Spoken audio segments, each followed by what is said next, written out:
힘에는 두 종류가 있습니다. 다른 힘을 빼앗기 위해 사용되는 힘이 있고, 약한 자를 회복시키기 위해 사용되는 힘이 있습니다. 다른 힘을 빼앗기 위해 사용되는 힘은 이기적인 욕망에서 나온 것이고, 약한 자를 회복시키기 위해 사용되는 힘은 이타적인 사랑에서 나온 것입니다. 세상에는 어떠한 종류의 힘이 더 많이 작용하고 있을까요? 다른 힘을 빼앗기 위해 사용되는 이기적인 힘입니다. 강한 자가 약한 자의 힘을 빼앗아 자신을 강화하고 그 힘으로 자신의 꿈과 자신을 보호하기 위한 목적으로 그 힘을 사용하려고 합니다. 그러므로 강한 자는 더 강해지고 약한 자는 더 약한 모습으로 살아가게 되는 것이 세상입니다. 세상은 힘의 원리에 따라 움직이고 있습니다. 그렇다고 승리는 꼭 강한 자의 모습으로 차지하는 것만은 아닙니다. 왜냐하면 연약한 자를 돕는 힘이 있기 때문입니다. 연약한 자를 돕는 힘은 단순히 돕는 것으로 끝나지 않고 회복시키십니다. 여러분들은 이 세상에서 가장 강력한 힘이 어디에 있다고 믿습니까? 여러분들은 힘이 없어서 힘을 사용하지 않는 사람과 힘이 있음에도 불구하고 힘을 사용할 줄 모르는 사람 중에 누가 더 안타까운 삶을 살아간다고 여기십니까? 힘이 없어 힘을 사용할 수 없는 사람보다 힘이 있음에도 불구하고 힘을 사용할 줄 모르는 사람 아니겠습니까? 예를 들어 돈이 없는 사람은 돈이 없어서 돈을 사용하지 못하는 것은 자연스럽습니다.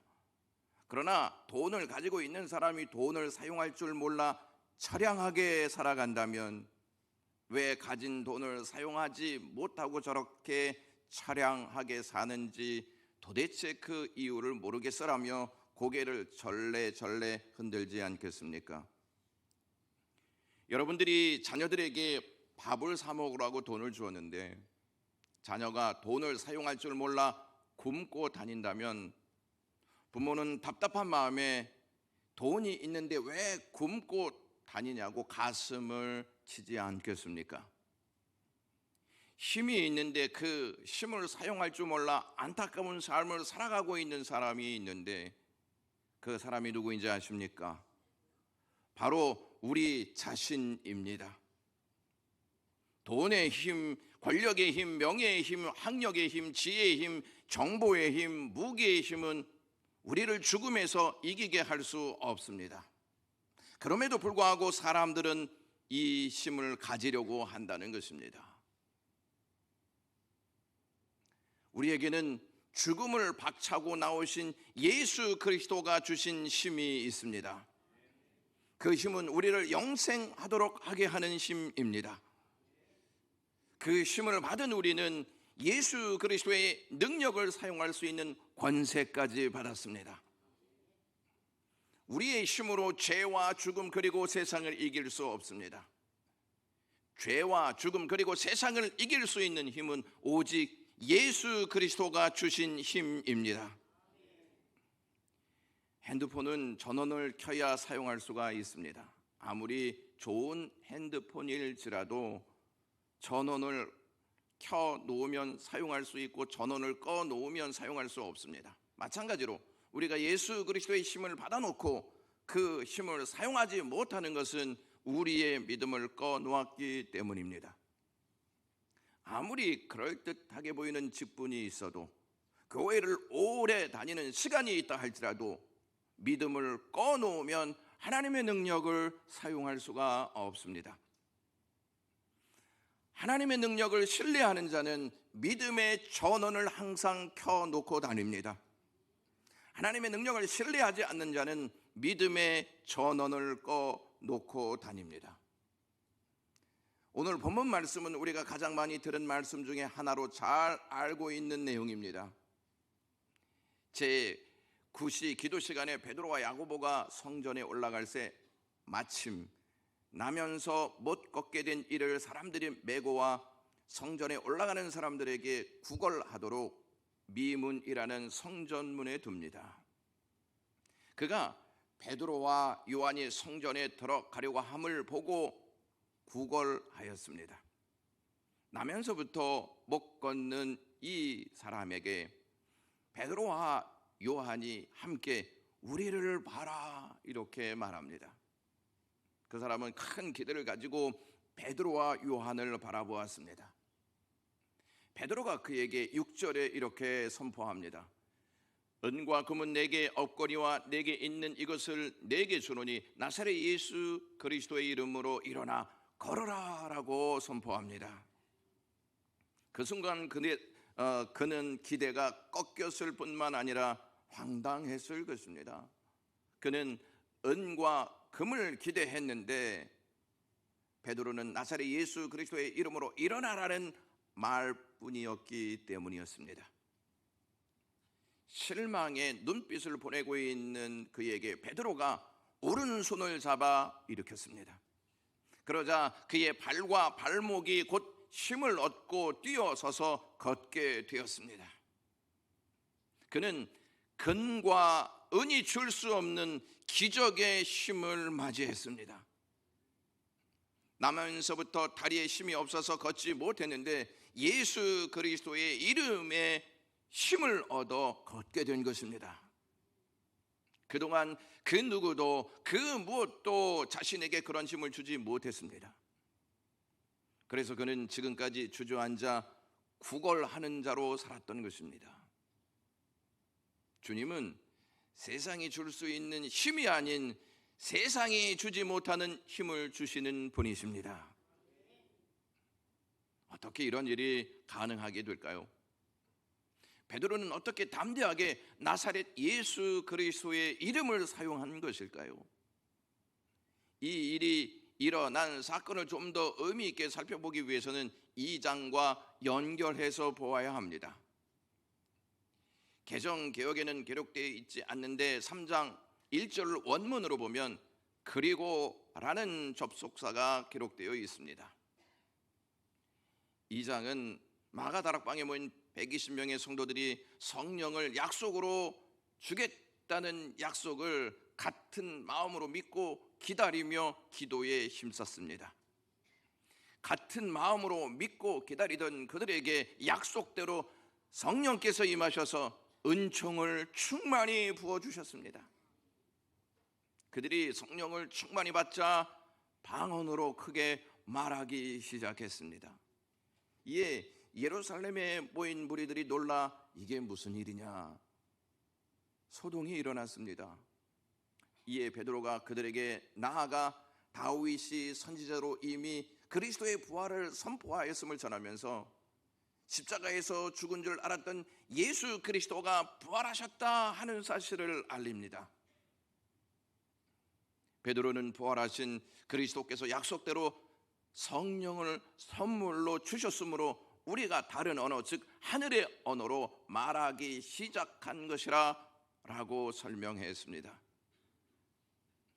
부활은 곧 승리를 의미합니다. 고대 사회에서 전쟁에 나간 왕이 승리하고 돌아오면 승리를 함께 하기 위해서 전리품을 가지고 와 백성들과 함께 나누어 가졌습니다. 만왕의 왕이신 예수 그리스도께서 죽음에서 부활하심으로 승리하셨기에 자기 백성들에게 성령을 선물로 주셨던 것입니다. 죽은 왕은 선물을 줄 수 없습니다. 예수 그리스도가 십자가에 달려 돌아가셨지만 다시 살아나셨기에 우리에게 성령을 선물로 줄 수 있는 것입니다. 예수님은 성령을 오순절에 주셨습니다. 오순절은 추수하는 절기입니다. 따라서 성령을 오순절에 주신 것은 부활의 첫 열매가 되신 예수 그리스도께서 성령을 통하여 추수의 역사가 본격적으로 시작되었다는 사실을 알리시기 위함이었습니다. 그 추수가 본격적으로 시작되었음을 오늘 본문을 통해서 알리고 있는 것입니다. 추수는 하나님의 추수는 어떠한 환경과 어떠한 상태에 있든지 상관없이 거두는 역사를 맞이합니다. 베드로는 나면서 못 거둔 사람을 예수 그리스도의 이름으로 일으키어 걷게 함으로써 그 사람을 추수하였습니다. 추수는 예수 그리스도의 이름으로 이루어집니다. 이름에는 살아있는 이름이 있고 죽은 이름이 있습니다. 역사 속에 위대한 영웅들의 이름이 등장합니다. 징기스칸, 알렉산더, 가이샤, 나폴레옹 등의 이름이 역사 속에 그리고 우리의 기억 속에 남아 있습니다. 그들의 이름은 남아 있지만 죽었기 때문에 우리에게 힘을 줄 수 없습니다. 죽은 이름을 아무리 불러도 죽은 이름은 대답하지 못합니다. 살아있는 이름만 힘을 줄 수 있고 살아있는 이름만 우리에게 반응하는 줄로 믿습니다. 역사 속에 살아있는 이름은 오직 예수 그리스도밖에 없습니다. 그러므로 예수 그리스도의 이름보다 더 강한 힘은 없습니다. 이스라엘 백성들이 블레셋과 싸우는 전쟁 이야기가 사무엘상 17장에 기록되어 있습니다. 이 사건으로 이스라엘의 운명이 결정되는 순간이었습니다. 이 사건 무대에는 다윗과 골리앗이 등장하여 한판 승부를 벌입니다. 골리앗은 거대한 장수로 빈틈이 없을 정도로 갑옷과 무기로 무장하여 블레셋 대표로 나와 있었고, 다윗은 어린 나이에 빈틈투성이로 갑옷은 입지 않았고 무기라고는 물맷돌을 가지고 이스라엘 대표로 나와 있었습니다. 누가 봐도 다윗의 모습은 웃음이 나올 정도로 어설프기 짝이 없어 보였습니다. 싸움이 안 될 정도로 승리는 골리앗에게 이미 기울어져 있었습니다. 그러나 예상과 달리 다윗이 골리앗을 쓰러뜨리고 목을 베어 승리하였습니다. 어설프고 말도 안 되는 상황에서 어떻게 다윗이 승리하였을까요? 다윗은 갑옷도 없었습니다. 굉장한 무기도 없었습니다. 다윗을 보면 승리가 전혀 보이지 않습니다. 골리앗의 상대가 되지 못한 모습이 다윗이었습니다. 다윗은 상대적으로 골리앗보다 앞서는 것이 하나도 없었습니다. 그럼에도 불구하고 다윗은 어떻게 담대하게 골리앗 앞에 서서 싸울 수가 있었을까요? 그에게는 골리앗에게 없는 것이 있었기 때문이었습니다. 그것은 다름 아닌 만군의 여호와의 이름이었습니다. 사무엘상 17장 45절에 다윗이 블레셋 사람에게 이르되 너는 칼과 창과 단창으로 내게 나아오거니와 나는 만군의 여호와의 이름 곧 내가 모욕하는 이스라엘 군대 하나님의 이름으로 내게 나아가노라 라고 외쳤습니다. 다윗이 만군의 여호와의 이름으로 나간 것은 만군의 여호와의 이름이 가장 강한 힘이라는 사실을 확신하였기 때문이었습니다. 이스라엘의 군대는 다윗과 대조된 모습으로 골리앗 앞에 대항하지 못하고 두려움에 사로잡혀 있었습니다. 어째서 같은 하나님을 섬기고 있는 모습이 이렇게 다른 것일까요? 다윗은 이스라엘을 살아계신 하나님의 군대라고 사무엘상 17장 26절과 사무엘상 17장 36절에서 묘사하고 있습니다. 블레셋 사람이 누구에게 살아계신 하나님의 군대를 모욕하겠느냐? 주의 종이 사자와 곰도 쳤은즉 살아계시는 하나님의 군대를 모욕한 이 할례받지 않는 블레셋 사람이리까 라고 말했습니다. 다윗은 살아계신 만군의 여호와를 확신하고 있었기 때문에 만군의 여호와의 이름으로 나갔던 것이고, 이스라엘 군대는 살아계신 만군의 여호와를 확신하지 못하였기 때문에 죽은 상태에 있어 두려워했던 것입니다. 여러분들은 어떠한 상태에 있습니까? 정말 확신을 가지고 이 땅에서 삶을 살아가고 있습니까? 아니면 확신 없이 죽은 상태로 교회를 다니고 있습니까? 전쟁의 승패 여부는 갑옷과 무기가 있느냐 없느냐에 달려있지 않고 살아있는 힘을 사용하고 있느냐 사용하지 않고 있느냐에 따라서 결정됩니다. 이스라엘 군대는 힘이 있음에도 불구하고 그 힘을 사용하지 못해 두려움에 사로잡혀 꼼짝없이 주저앉아 있었습니다. 그들은 믿음의 불이 꺼져 있었기 때문에 살아계신 하나님의 힘을 사용하지 못하고 있었던 것입니다. 하나님의 힘은 하나님의 살아계심을 신뢰하고 확신하는 자가 사용합니다.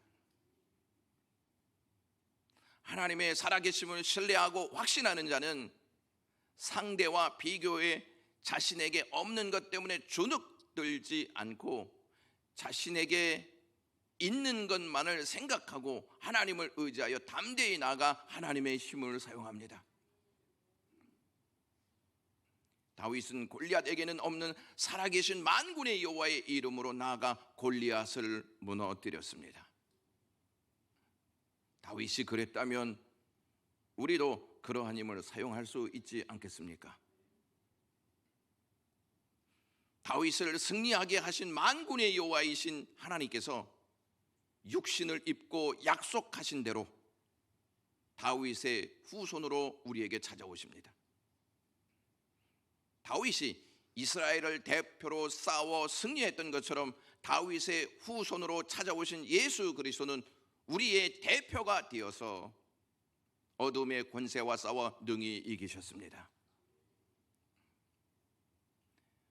어둠의 권세가 가지고 있는 가장 강력한 무기는 죽음입니다.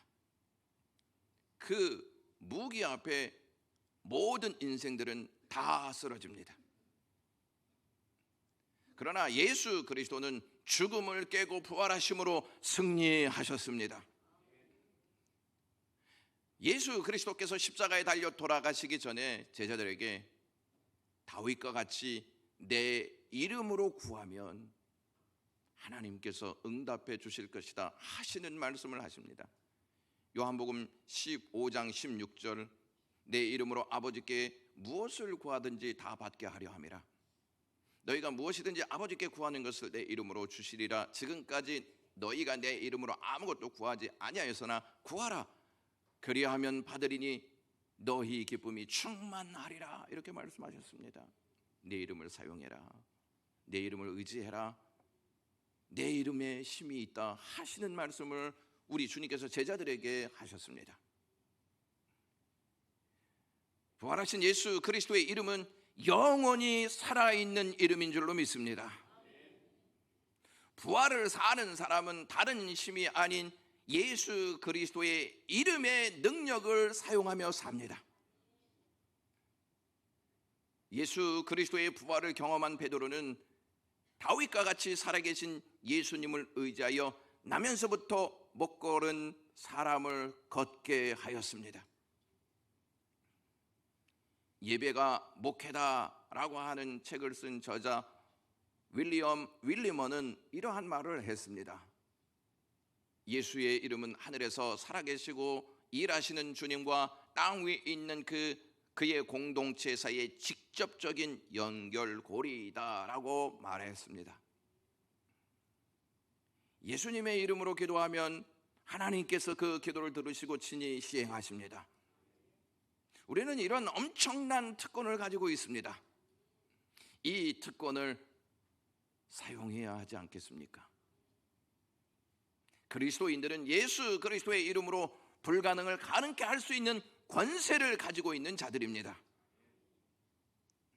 살아계신 주님의 이름을 믿음으로 담대하게 사용할 수 있는 것은 성령을 통해서만 가능합니다. 성령께서 우리 안에서 살아 역사하시기 때문입니다. 성령께서 우리 안에서 살아 역사하시면 그 어떠한 것도 우리를 이길 수 없는 줄로 믿습니다. 성령의 은총을 받기 전에 부활을 경험한 예수님의 제자들은 두려움에 고립되어 있었습니다.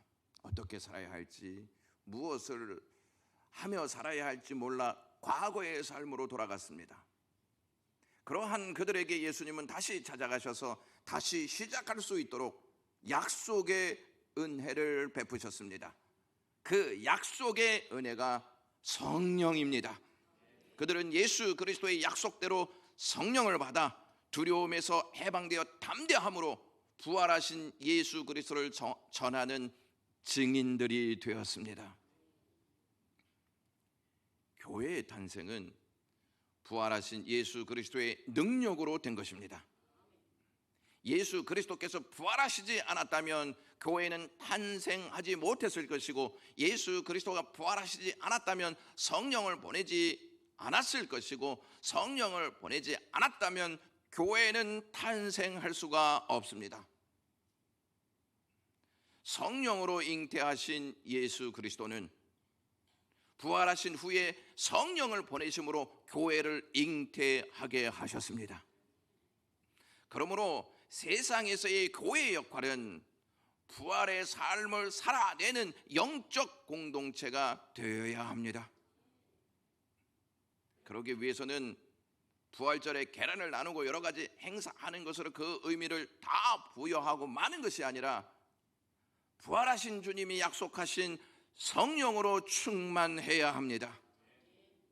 성령으로 충만할 때 교회는 부활의 능력을 믿고 확신하여 그 힘을 사용하는 영적 공동체가 될 것입니다.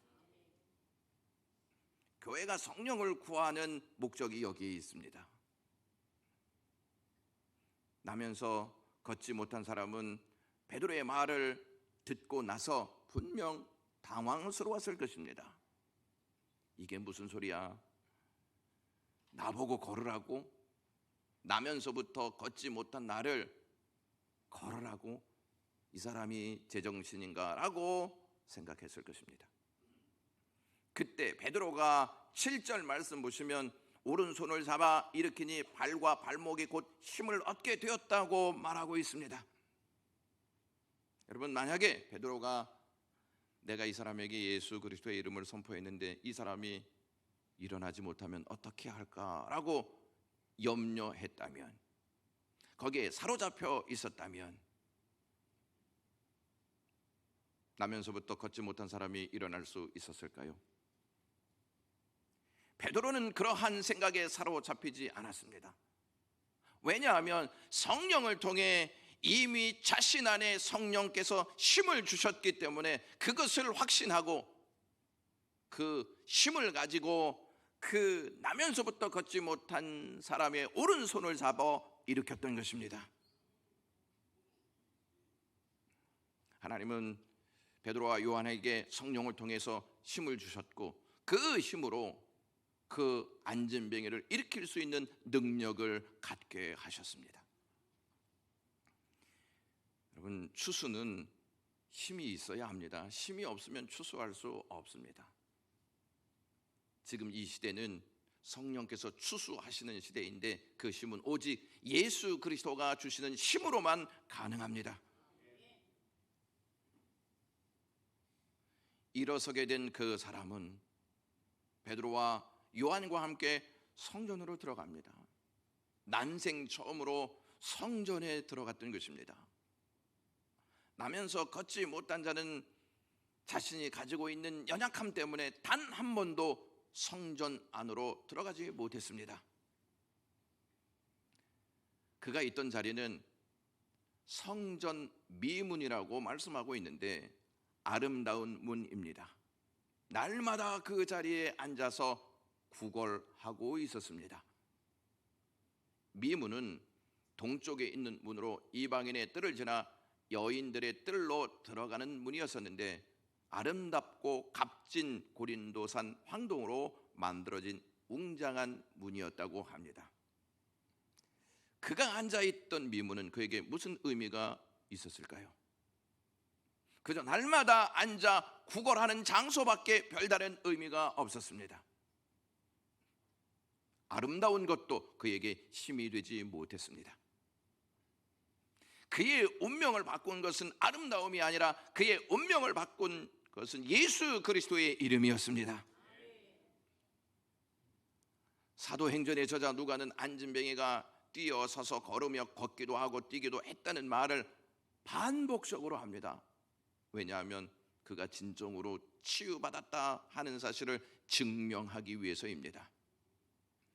이 사건으로 인하여서 안진뱅이 개인의 문제만 해결된 것이 아니었습니다.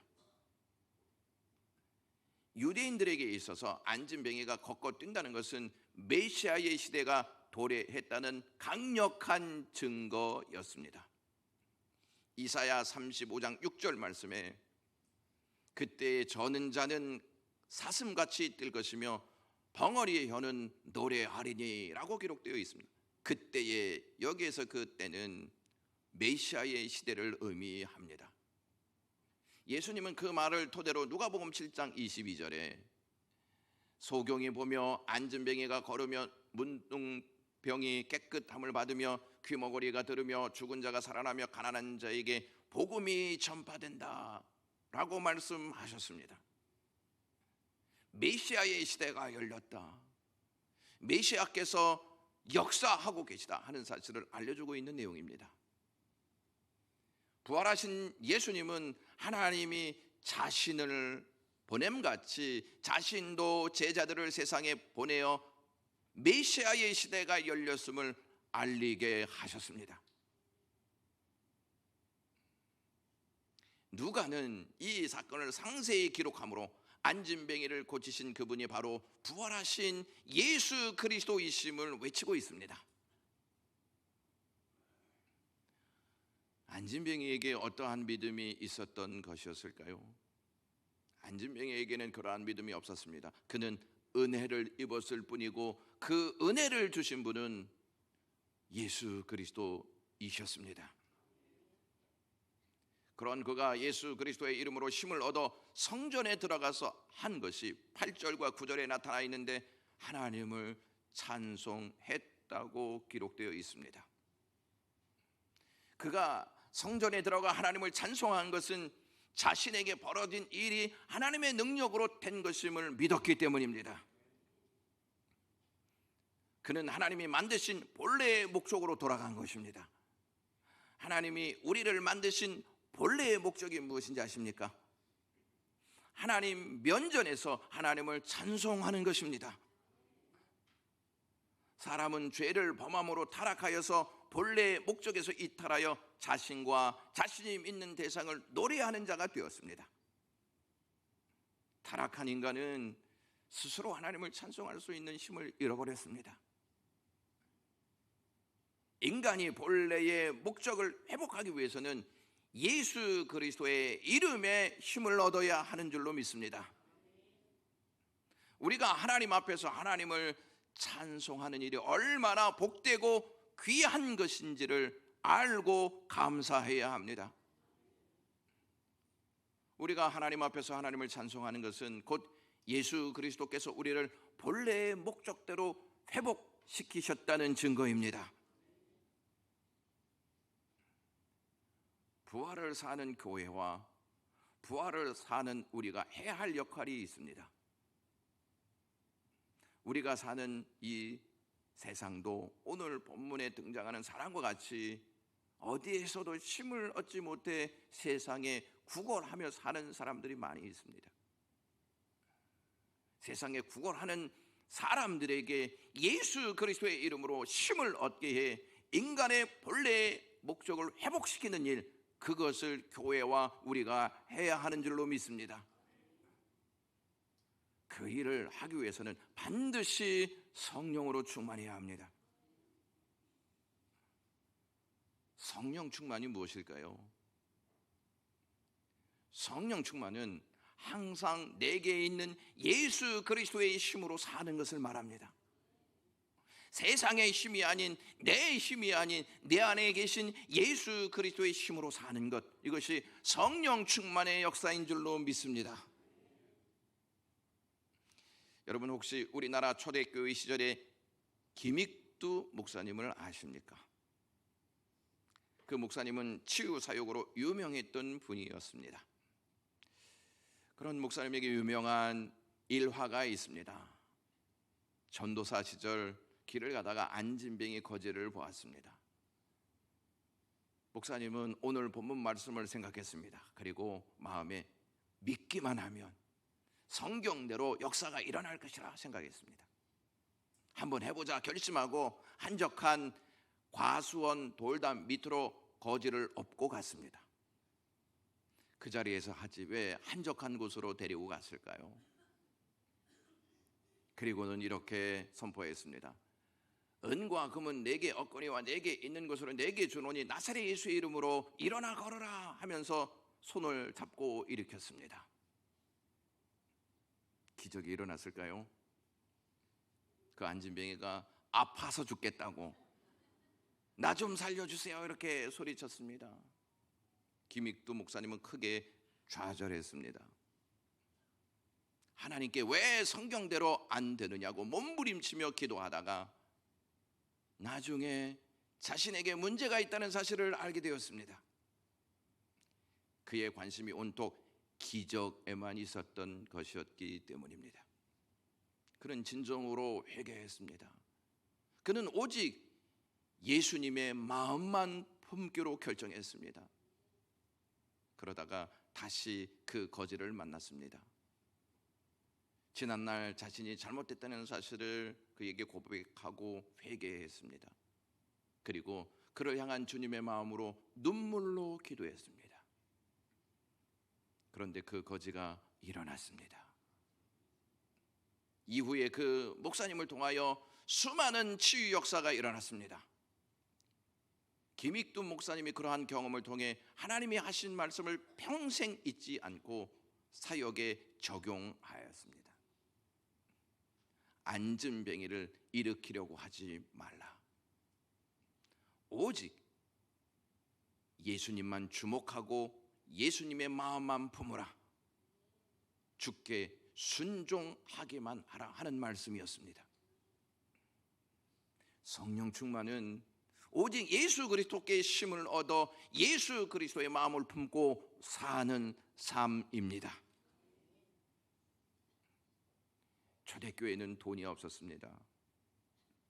땅 살 돈도 없었습니다. 가지고 있는 땅을 팔아서 가난한 자들에게 다 나누어 주었기 때문입니다. 그러나 그들에게는 나사렛 예수 그리스도의 이름이 있었습니다. 나사렛 예수 그리스도의 이름으로 담대히 복음을 증거했습니다.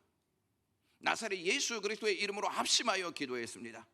나사렛 예수 그리스도의 이름으로 병든 자를 고쳤습니다. 그랬을 때 가는 곳마다 영혼 구원의 역사가 나타났습니다. 추수의 역사가 나타났습니다. 반면에 중세교회는 많은 땅을 가지고 있었습니다.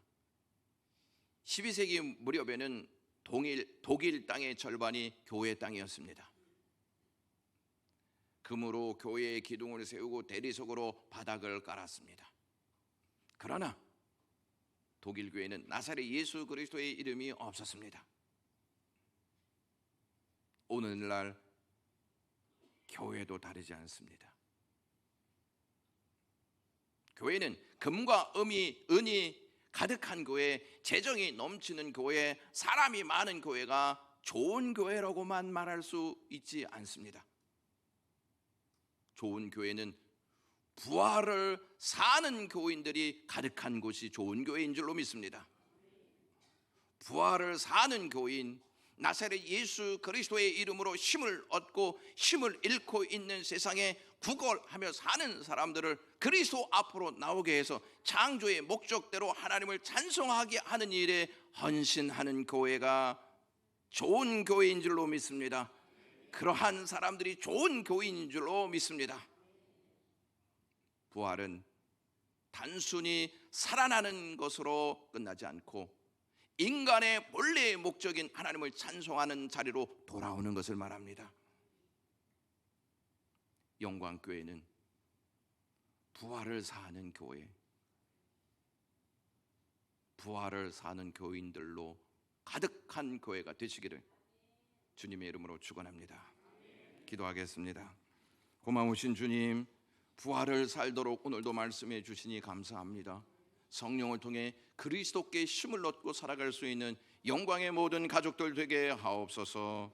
예수님의 이름으로 기도드리옵나이다. 아멘.